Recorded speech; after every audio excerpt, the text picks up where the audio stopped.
This film took 6 years to make. It was abandoned by 7 production companies. The lead actor was replaced. The entire movie was reshot. Not reshot once, but twice. And when it finally released in 2018, it made 12 crores at the box office and quietly disappeared. 6 years later, Tumbbad was re-released, and this time it made over 38 crores. It became the highest grossing re-release in Indian cinema history. It premiered at the Venice Film Festival, and it was the first Indian film ever screened at the Critics Week section. But here's the thing. Tumbbad didn't become a masterpiece because people finally watched it. People finally watched it because it was always a masterpiece. And today, I want to show you exactly why. By breaking down the 5 filmmaking decisions that make this film unlike anything else in Indian cinema.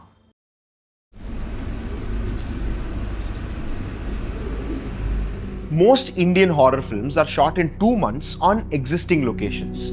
Tumbbad's director, Rahi Anil Barve, spent years just scouting. The team travelled across Maharashtra in places like Saswat and the villages of Satara, looking for, and I quote, large landscapes without modern infringements, without towers and structures. They basically needed a place that felt like it existed outside of time itself. But the location was only the beginning. Look at the color palette of this film. Cinematographer Pankaj Kumar, who won the Filmfare Award for this work, he designed the entire visual language around 4 specific color schemes. Blue, cold grey, red and gold. That's it. Every single frame in this film lives inside these 4 colors. Now here's where Pankaj Kumar did something that most cinematographers would consider insane. He shot the entire film without sunlight. Yes, you heard me right. Not low light, not golden hour, 0 direct sunlight in the frame, ever. He shot on a red camera during the actual monsoon season, and he would make his entire crew wait, sometimes hours, just for cloud cover. And if the sun broke through by any chance, they stopped shooting. Think about what that means for a 6-year production. You're already behind schedule, you're over budget, and your cinematographer is telling the crew to sit down because there's too much sun. But that decision, that obsessive commitment to the visual language is what gives Tumbbad its texture. There is no clear line between day and night in this film. Time just feels suspended. The village feels cursed, not because anyone tells you it's cursed in the film, because the light itself feels wrong. And on top of that, they wanted the audience to feel physically wet. You heard me right, physically wet. Now, Pankaj Kumar insisted on shooting in the monsoon with constant rain. So when the actual monsoon underperformed in a particular year, they brought in water tanks and created artificial rain. But here's the key detail. Unlike most Indian film sets where the camera stays dry and shoots with long lenses and the water just pours in front of the camera, in Tumbbad, the entire crew, including the camera, got drenched every single day from the first shot.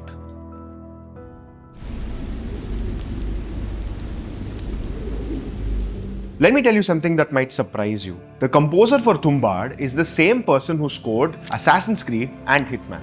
Is Jesper Kyd, a Danish musician who'd never worked on an Indian film. Co-director Adesh Prasad discovered him through the Hitman games, and he thought, okay, this is the sound that we need for Tumbbad. Kyd spent 8 months on this score. 8 months for a 104-minute film. He composed nearly 3 hours of music in total, and the reason it took so long is because he created 3 entirely different sonic palettes, one for each of the film's 3 time periods. For the first act, the 1918 sequences, Kyd went full musique concrète. If you're not familiar with the term, it means music made from real-world sounds, rather than these traditional instruments. He took objects made of wood, metal and even clay and played them in ways that were never designed to be played. Cello bows were actually dragging across guitar strings, zithers, dulcimers, a prepared piano by himself, all of it run through a modular Eurorack synthesizer. Listen to what that creates. The first act doesn't sound like a film score, it sounds like the walls of the house are making noise, like the rain has some sort of a voice. The music doesn't sit on top of the film, it bleeds into the environment. And that's the genius of it. In most horror films, the score tells you when to be scared. In Tumbbad, you can't tell whether the sound design ending and the music is beginning. The dread is just atmospheric. It's ambient, it's everywhere. And by the second act, the score completely shifts. It becomes more rhythmic, it becomes more propulsive because Vinayak has become a treasure hunter. The horror hasn't disappeared, but it's now layered under adrenaline.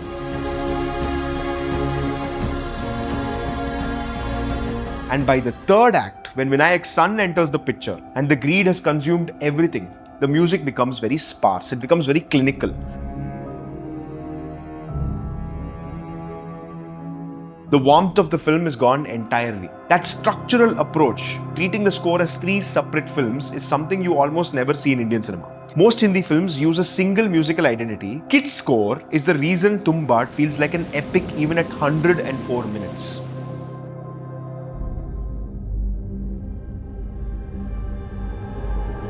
Alright, let's talk about Hastar. Because when you watch Tumbbad, one of the first things that hits you when you watch him is that, oh my god, that creature looks real.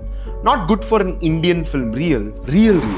And the reason is that the team used an approach that today's Hollywood productions have abandoned. They combined heavy prosthetic makeup with targeted VFX. It's what you're currently seeing in today's Netflix shows. But this was done in 2014. Prosthetics artist Gurpreet Singh Dhuri built the physical Hastar suit. Every shooting day that required the creature, it took 6 or maybe even 7 hours of makeup application before they could roll the camera itself. Think of that, 6 to 7 hours. And that practical foundation, that real, physical, tangible thing in the frame is what gives your brain the permission to believe what it's seeing. On top of that practical base, Sean Whelan's VFX team at Filmgate Films in Sweden, who also co-produced the film, they added digital enhancements. But here's what's critical. The VFX extends the practical work. It doesn't replace it. The creature's movement, its weight, the way it interacts with the light hitting it, that's all physical. The digital layer adds the impossible elements that you see.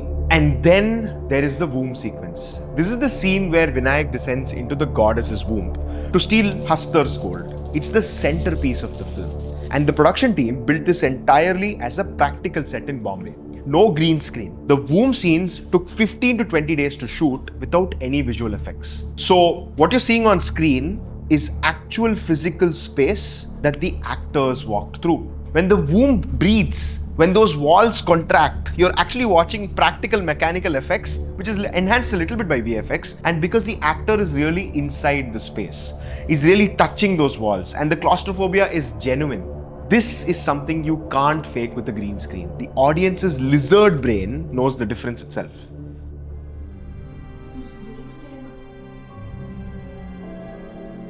The director wrote the first draft of Tumbbad in 1997. That's literally the year that I was born. He was 18 years old. The script was inspired by a story from a Marathi writer. His name was Narayan Dhara.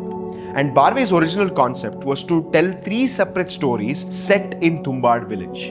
It was Anand Gandhi, the co-writer and creative director, the mind behind Ship of Theseus, who made the crucial structural decision. Make it one-man story across 3 different time periods. That decision transforms Tumbbad from a horror anthology into something much rarer.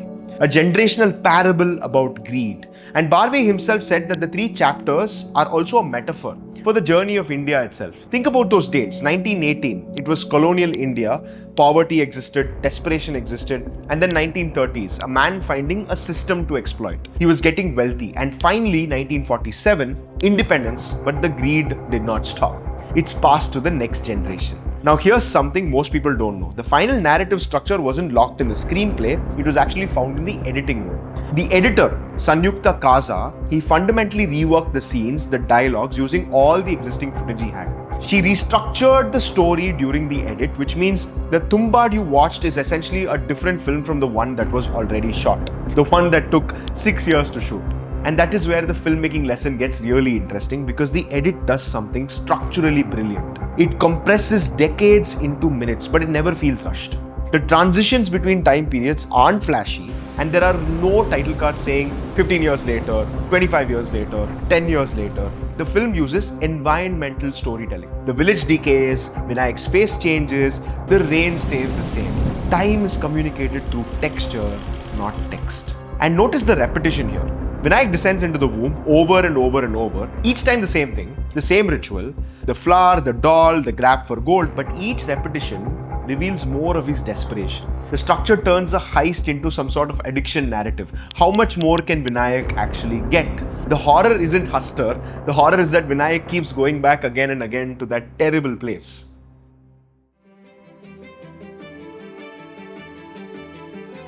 Here's what actually matters. Tumbbad was made for 15 crores. Let me put that in perspective. The average mid-budget Bollywood film costs 50 to 80 crores. Tumbbad was made for the cost of a single song sequence in a Bollywood film.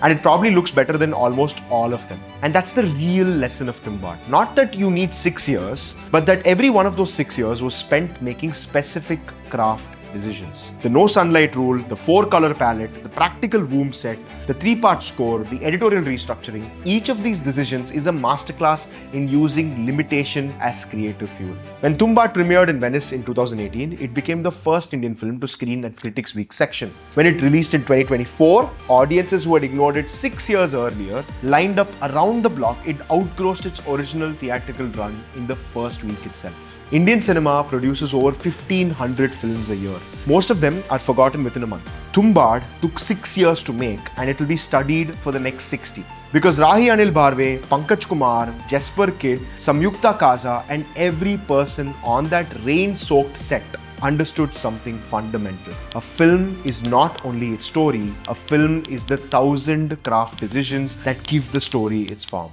And Tumbbad's form is perfect. If you want to see more breakdowns like this, where we go deeper into the craft behind Indian cinema's best films, subscribe and hit the bell.